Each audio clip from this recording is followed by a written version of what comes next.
नमस्कार, मैं कंचन विश्वास नवशादा पब्लिक स्कूल से। कल हमने किया था कि इस्लाम धर्म का उदय जो है वो कैसे हुआ, कैसे इस्लाम धर्म जो है वो आगे बढ़ा।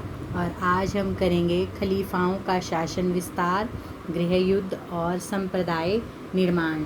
तो खलीफाओं के अधीन जो थी वो इस्लामी सत्ता का विस्तार जो है वो कैसे हुआ उसके बारे में पढ़ेंगे।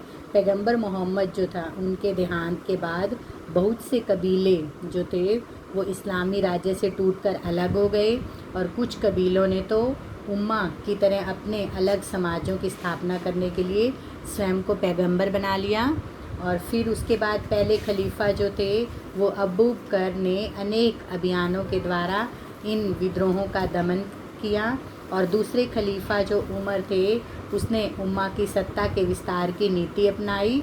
खलीफा जानता था कि उम्मा को व्यापार और करों से होने वाली थोड़ी सी आय के बल पर नहीं चलाया जा सकता, इसके लिए बहुत सारी धनराशि की ज़रूरत होगी। इसलिए खलीफा और उसके सेनापतियों ने पश्चिम में वाइजेंटाइन साम्राज्य तथा पूर्व में ससानी साम्राज्य प्रदेशों को जीतने के लिए अपने कबीलों को सक्रिय किया, यानी कि उनको क्रियान्वित कर दिया। और वाइजेंटाइन और ससानी दोनों साम्राज्यों के पास विशाल संसाधन थे और साम्राज्य ईसाई मत को बढ़ावा देता था। और ससाई जो साम्राज्य थे वो ईरान के प्राचीन धर्म जरतुश्त धर्म को संरक्षण प्रदान करना चाहता था। और अरबों के समय ये साम्राज्य धार्मिक संघर्षों तथा अभिजात वर्गों के विद्रोहों के कारण कमज़ोर हो गए थे। परिणाम स्वरूप युद्धों और संधियों द्वारा उन्हें अपने अधीन लाना आसान हो गया था। और अरबों के 3 सफल अभियानों में सीरिया, इराक, ईरान और मिस्र पर मदीना का नियंत्रण जो है वो स्थापित हो गया। अरबों की सफलता में सामरिक नीति, धार्मिक जोश और विरोधियों की कमजोरियों ने योगदान दिया। और तीसरे खलीफा जो उस्मान थे उन्होंने अपना नियंत्रण मध्य एशिया तक बढ़ाने के लिए अभियान चलाए। इस प्रकार पैगंबर मोहम्मद की मृत्यु के केवल 1 दशक के अंदर अरब इस्लामी राज्य के नील और ऑक्सस के बीच विशाल क्षेत्र में अपने नियंत्रण में ले लिया। और ये प्रदेश आज तक मुस्लिम शासन के अंतर्गत ही आते हैं। उसके बाद है आपका नेक्स्ट पॉइंट जो आता है वो है अब्बासी क्रांति। जैसे इसमें हमने सारा पढ़ा और उम्मयद ने कैसे अपने राजतंत्र को फैलाया, कैसे जैसे पूरे ही इस्लाम धर्म को कहाँ से कहाँ तक फैला दिया वो हमने पढ़ा। इसके बाद आता है अब्बासी क्रांति। इसके अंदर क्या था, जो उम्मयद वंश को मुस्लिम राजनीतिक व्यवस्था के केंद्रीकरण के लिए भारी मूल्य जो है वो चुकाना पड़ा। और दवा नामक एक सुनियोजित आंदोलन ने उम्मयद वंश को उखाड़ फेंका। और फिर 750 ईस्वी में उम्मयद वंश के स्थान पर अब्बासी वंश ने ले लिया। जैसे जब वो उम्मयद वंश जो है वो ख़त्म हो गया तो उसके बाद अब्बासी वंश जो था वो आगे आया और इसे अब्बासी क्रांति का नाम दे दिया गया। और अब्बासियों ने उम्मयद शासन को दुष्ट बताया और ये भी दावा किया कि वे पैगंबर जो हैं वो मोहम्मद के मूल इस्लाम की फिर से स्थापना करेंगे। और फिर उसके बाद जो है फिर विद्रोह होने लगा और अब्बासियों का विद्रोह पूर्वी ईरान में स्थित खुरासान से में प्रारंभ हुआ। और यहाँ पर अरब ईरानियों की मिली जुली जो संस्कृति थी, यहाँ पर अरब सैनिक मुख्यतः इराक से जो है वो आए थे और उन्हें सीरियाई लोगों का प्रभुत्व पसंद नहीं था। और खुरासान के अरब नागरिक भी उम्मयद शासन से जो है वो घृणा करते थे, जिसके कारण क्या हुआ कि उम्मयदों ने करों में छूट देने और विशेष अधिकार देने के जो वायदे किए थे वो पूरे नहीं कर पाए, जिसके कारण इनका विद्रोह होने लगा। और फिर दूसरी ओर क्या हुआ कि ईरानी जो मुसलमान थे, मुसलमानों को जातीय चेतना से ग्रस्त अरबों के तिरस्कार का भी शिकार होना पड़ा और उम्मयदों को बाहर निकालने के वे किसी भी अभियान में शामिल होने के लिए तैयार थे, यानी कि वो वहाँ से जो उम्मादी थे उनको बाहर निकालना चाहते थे। और फिर उसके बाद सफलता कैसे मिली इस क्रांति में? अब्बासी पैगंबर के जो चाचा अब्बास के वंशज थे, उन्होंने अरब समूहों को यह आश्वासन दे दिया कि पैगंबर के परिवार का कोई मसीहा उन्हें उम्मयादों के दमनकारी शासन से मुक्त करा देगा। और इस प्रकार उन्होंने सत्ता प्राप्त करने के लिए अपने प्रयास को जो है वो वैध ठहरा दिया। और फिर उनकी सेना का नेतृत्व एक ईरानी द्वारा अब्बू मुस्लिम ने किया।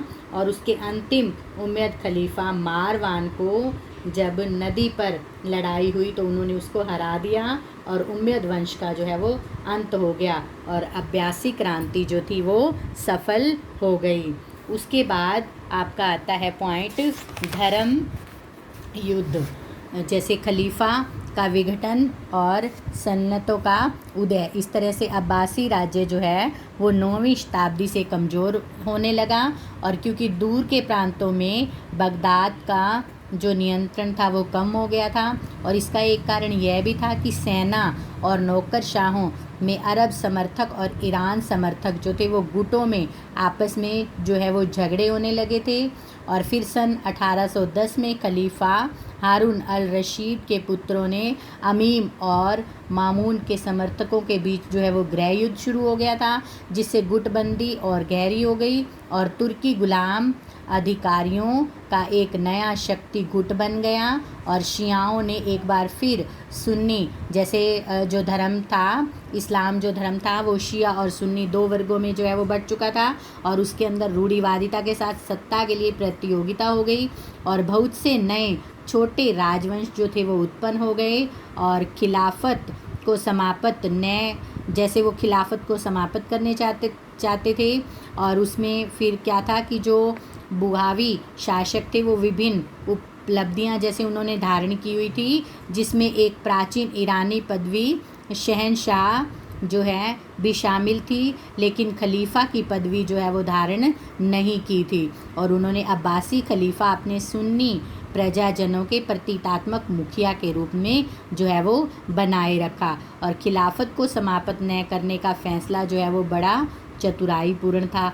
और इसीलिए क्या हुआ कि क्योंकि एक अन्य शिया जो राजवंश फातिमी की महत्वाकांक्षा थी कि वह इस्लामी जगत पर शासन करे, यानी कि वो पूरे जगत में पूरे संसार में जो है वो शासन करना चाहता था।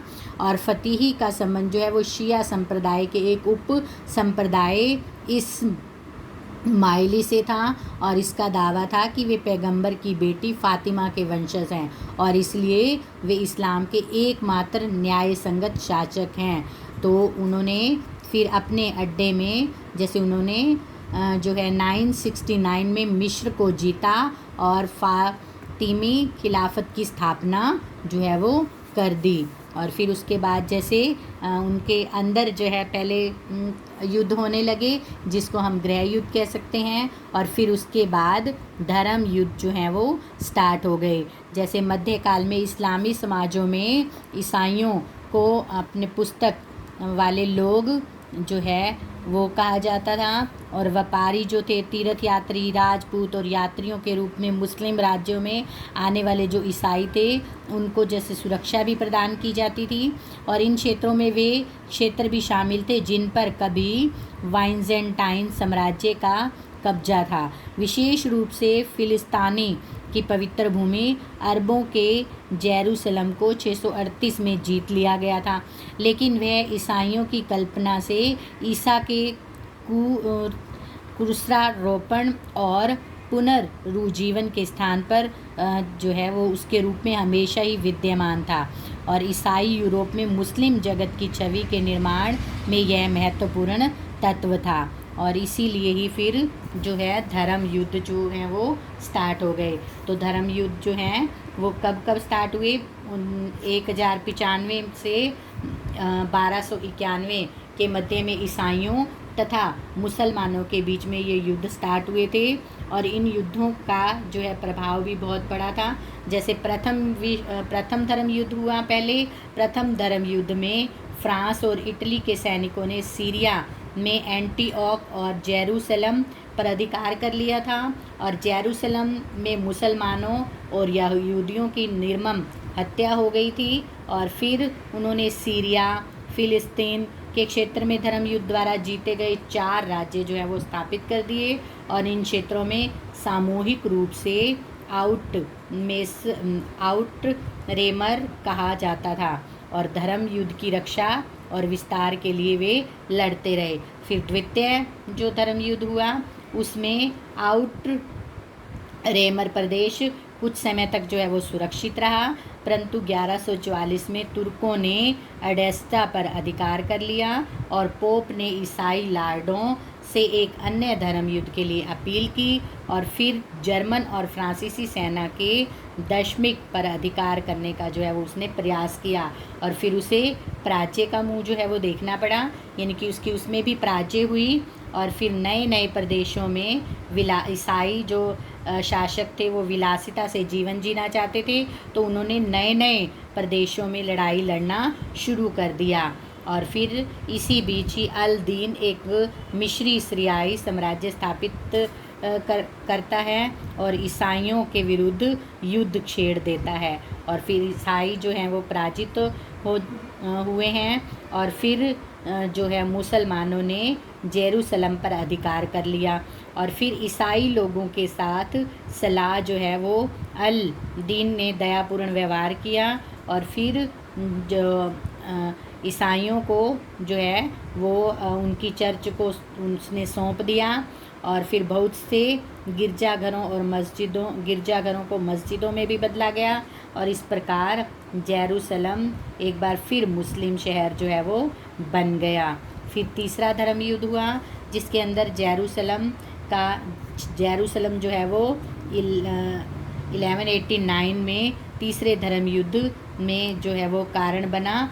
क्या कारण बना? क्योंकि जेरूसलम को छीन लिया गया, तो इसी कारण जो है वो तीसरा धर्म युद्ध हुआ। परंतु धर्म युद्ध करने वाले फिलिस्तीन में कुछ तटवर्ती शहरों और तथा ईसाई तीर्थयात्रियों के लिए जेरूसलम में स्वतंत्र प्रवेश के अतिरिक्त कुछ भी प्राप्त जो है वो नहीं कर सकते थे। और फिर 1291 में मिस्र के मामलुक शासकों ने धर्म युद्ध करने वाले सभी ईसाइयों को फिलिस्तीन से बाहर निकाल दिया और फिर इस ईसाई मुस्लिम संबंधों के दो पहलुओं पर जो है जैसे दो पहलू थे उन पर स्थायी प्रभाव जो है वो पड़ा और मुस्लिम राज्यों में अपनी ईसाई प्रजा के प्रति कठोर नीति अपनानी जो है वो आरंभ कर दी तीसरे विश्व युद्ध के बाद। और फिर पूर्व और पश्चिम के बीच व्यापार में इटली और व्यापारिक समुदायों पर भी गहरा प्रभाव जो है वो पड़ा। तो इस तरह से जैसे पहले ईसाई धर्म की पहले मुस्लिम धर्म और फिर ईसाई धर्म को स्थापित करने की जो है गुहार चलाई गई और फिर धर्म युद्ध भी इन्हीं के नाम पर ही हुए। और फिर आगे हम पढ़ेंगे कि इन सब चीज़ों का अर्थव्यवस्था पर, कृषि, शहरीकरण और वाणिज्य पर क्या प्रभाव पड़ा और कैसी थी उस समय की अर्थव्यवस्था और कृषि और शहरीकरण वहाँ का कैसा था। तो वो नेक्स्ट वीडियो में करेंगे। धन्यवाद।